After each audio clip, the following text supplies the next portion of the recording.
Aí eu quero saber do ponto aqui. O grande ponto da convocação, pelo menos para o torcedor rubro-negro, que é a ausência do Pedro. A gente vê 3 centroavantes nessa seleção. Endrick, aliás, centroavante não, aquele atacante central que às vezes cai pela beirada. Endrick, Igor Thiago e Ryan. Primeiro ponto de todos. O Pedro perdeu vaga para quem? Foi na disputa com o Endrick, foi na disputa com o Ryan ou foi na disputa com o Igor Thiago? Com quem que o Pedro disputou vaga aí, na visão de vocês? E agora? Pelo que você mesmo havia dito, Thiago, né, cara?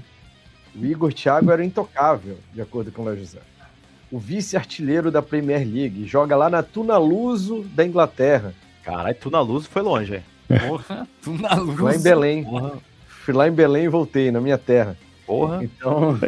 Em tese, Tunaluso já baixou um pouquinho o nível, cara, mas talvez seja o Remo, que tá na primeira divisão. É o Remo do... Beleza, o Remo. É o Remo da Premier League. Bora mas, levar assim, o Patrick, então, pra seleção. Exato. Em tese seria o Igor Thiago, porque é a mesma posição, né? Só que, como eu disse, eu não vejo o Igor Thiago exatamente como esse 9 que a gente precisa para mudar o jogo. Então, pode ser também que o Ancelotti ficou na dúvida nessa última peça aí, entre levar o Ryan e levar um 9 de fato, o Pedro. Porque, pra mim, cara, Ryan e Endrick, como os dois entrarão em tese como reserva, já disse aqui, é praticamente o mesmo estilo de jogo, são jogadores que vão mudar o jogo da mesma forma, fazer a mesma mudança tática. Então, pra mim é mais isso, entendeu? Você tinha ali a opção de colocar mais uma peça no ataque, você podia escolher mais um jovem rápido que tá se destacando na Europa, ou mais um 9, só que pra mim, no caso, um 9-9 mesmo. E aí, ele pode ter escolhido por mais um jovem.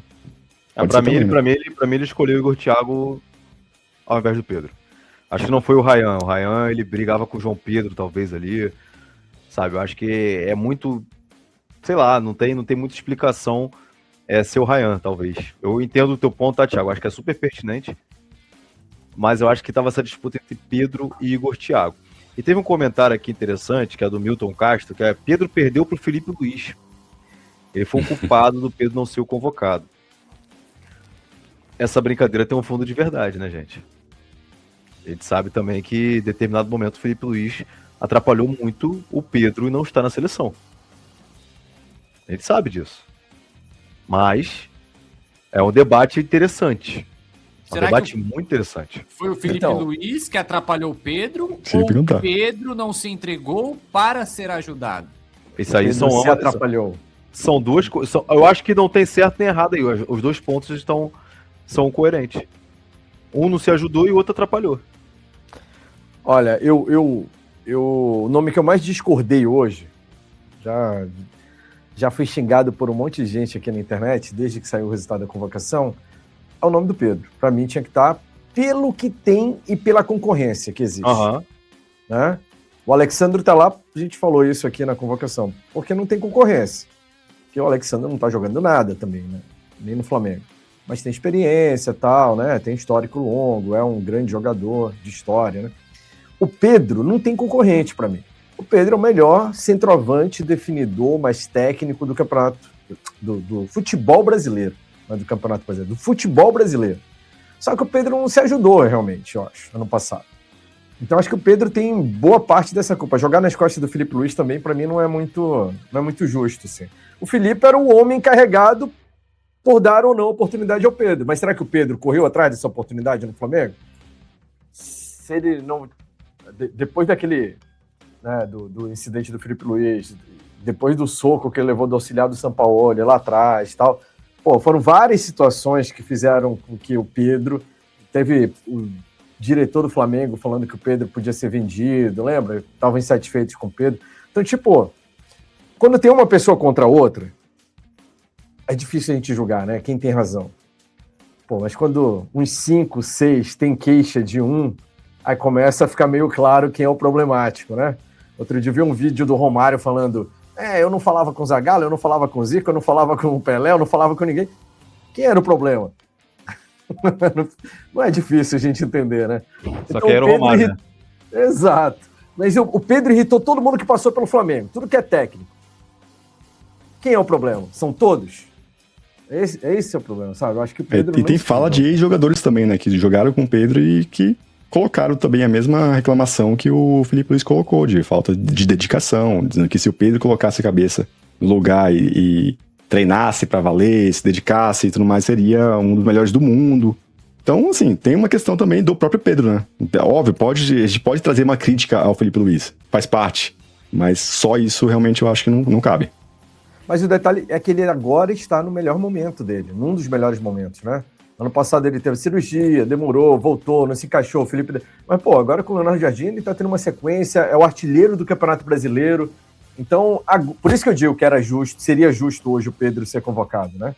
Pelo que o Pedro tem de potencial e pelo que ele tá apresentando. Ano passado, provavelmente ele não iria pra Copa. Se a Copa fosse em 2025, alguns aí deram azar pela data, né? A gente estava falando mais cedo. Léo Ortiz seria titular da seleção brasileira. Não tenho dúvida disso. Até porque teve uma convocação que o Ancelotti disse literalmente, né? Que o Pedro seria convocado, só que ele estava machucado. Então, até nisso ele deu azar, né? O momento que ele tinha para ser observado em loco ali, que faz diferença, não tem como dizer que isso não faz diferença. O Pedro não conseguiu ser observado porque teve lesão. Então isso também pesa. O Jonathan Félix está dizendo aqui que ele não tem intensidade para jogar uma Copa do Mundo. Mas peraí, são quantos? 7, 8 jogos agora? E o Alexandre jogou, porra? O Neymar tem? O Neymar tem intensidade para jogar? Igor Thiago tem? O Igor... Então não é isso, galera. Não é isso. Tem coisa que é um absurdo. E o Pedro não é um jogador assim, eu não vejo o Pedro como titular, tá? Tipo assim, é um jogador que você colocaria pra mudar o jogo. Mudar a característica de jogo, isso aí, pô. Então, assim, realmente não é. Não vejo assim, vai entrar pra marcar. Tipo, não, é um cara que, tipo, tá precisando de um resultado. Você quer fortalecer a área ali, quer povoar, quer ter um cara que pode decidir ali em poucos espaços ali, que pode aparecer. Cara, é o Pedro. Eu não vejo o Igor Thiago fazendo isso. Eu vejo um jogador que fez muito gols de pênalti, fez muito gols como centroavante também fez, mas, cara, muitos também como transição. O time dele jogando atrás, ele saindo em velocidade e recebendo a bola no meio e tudo mais, como aqueles ataques que a gente vê na Premier League, né? Muita transição, muito ataque rápido. E eu vejo o Brasil precisando dele em um contexto completamente diferente, que é justamente o contexto que o outro time vai estar recuado. E aí eu vejo o Pedro com muito mais capacidade de furar uma retranca. Jonathan, ele falou, parem de clubismo. Eu também prefiro o Pedro aqui, ó. A maioria dos jogadores que vai para a seleção, ou se o cara se destaca na Copa do Mundo, ele nem volta, é vendido. Se o cara não se destaca, normalmente ele se arrebenta e volta lesionado, né? Volta pior. Então eu, pensando como rubro-negro, eu não queria que ninguém fosse convocado. Agora, pensando na justiça, na carreira dos caras, no que eles querem para a vida deles, aí, claro, a gente fica feliz, né? O Paquetá ali se esforçando, o Danilo e tal. Agora, como rubro-negro de verdade, não queria que ninguém fosse convocado. A Sueli Silva perguntou para todo mundo aqui, ó, vocês acham que essa seleção ganha a Copa?